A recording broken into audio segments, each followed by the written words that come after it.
మనతో ఇప్పుడు మాట్లాడడానికి జీహెచ్ఎంసీ మాజీ మేయర్ బండా కార్తికారెడ్డి గారు ఉన్నారు. అట్లాగే బీజేపీ వైస్ ప్రెసిడెంట్ గారు ఉన్నారు. ఇప్పటికిప్పటికీ చాలా తేడాలు ఉన్నట్టుగా తెలుస్తుంది. అసలు డీలిమిటేషన్ ఎట్లా చేస్తే బాగుంటుంది? ప్రక్రియ ఎట్లా ఉండాలి? అంతకుముందు దివంగత నేత వైఎస్ రాజశేఖర రెడ్డి ముఖ్యమంత్రి గారు ఉన్నారు. వారి ఆలోచన ఏముండేనంటే ఓఆర్ఆర్ పరిధిలో ఉన్నదంతా కూడా గ్రేటర్ హైదరాబాద్ చేయాలనే ఆలోచన ఉండే. కానీ వారు లేరు. మా ఎన్నికలప్పుడు బాడీ ఫామ్ అయినప్పుడు లేరు.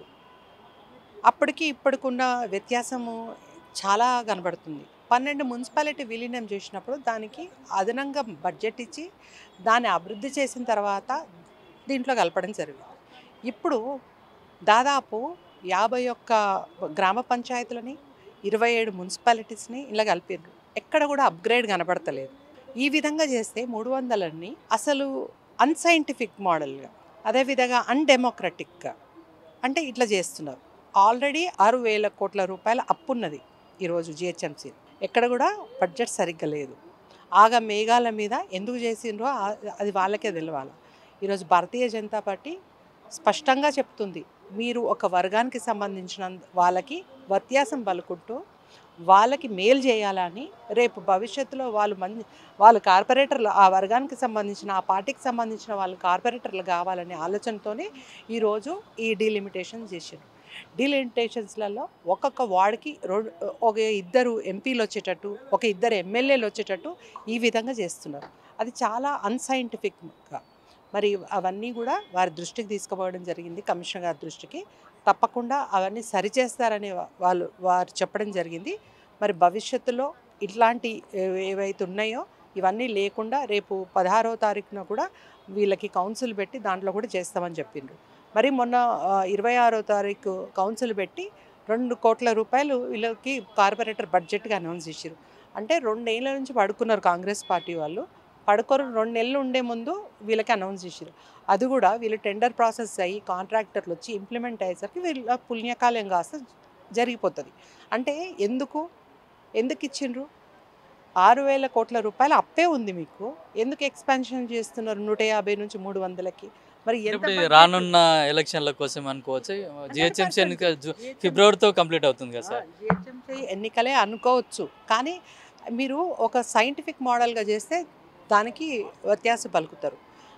ఇక్కడ జనాలు మోసపోతున్నారు కూడా. రేపు ట్యాక్సేషన్ హైక్ అవుతుంది. ఎట్లా కడతారు?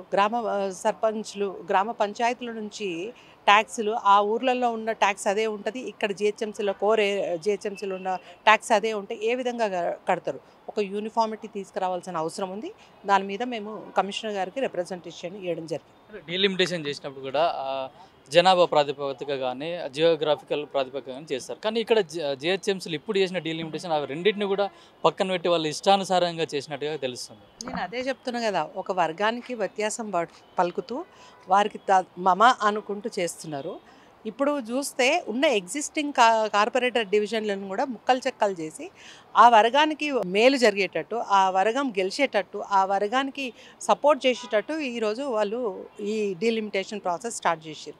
నేనేం అడుగుతున్నానంటే కోర్ హైదరాబాద్లో ఉన్నాయి కూడా ఒక 2 ఎంపీలు వచ్చేటట్టు, ఒక 2 ఎమ్మెల్యేలు వచ్చేటట్టు కాకుండా ఒక కాన్స్టిట్యున్సీకి సంబంధించి, ఒక అసెంబ్లీ కాన్స్టిట్యున్సీకి సంబంధించిన వరకు డివిజన్లు మార్చండి, దాన్ని వితిన్ కాన్స్టిట్యున్సీ పరిధిలోకి తీసుకురావాలని రిక్వెస్ట్ చేయడం జరిగింది. అయితే పూర్తిగా 150 ఉన్న డివిజన్లను కూడా 27 మున్సిపాలిటీలను కూడా జిహెచ్ఎంసీలో కలిపి మొత్తం 300 డివిజన్లుగా చేయడానికి ప్రభుత్వం ప్రణాళిక రూపొందించింది. వాటిలో భాగంగా వారం రోజుల పాటు ఏవైనా అభ్యంతరాలు ఉంటే వాటిని స్వీకరించడానికి కూడా ప్రతి డివిజన్ జోనల్ కార్యాలయంలోతో పాటు మున్సిపల్ కార్యాలయంలో, అట్లాగే జిహెచ్ఎంసీ హెడ్ ఆఫీస్లలో కూడా ఒక కౌంటర్లను కూడా ఏర్పాటు చేయడం జరిగింది.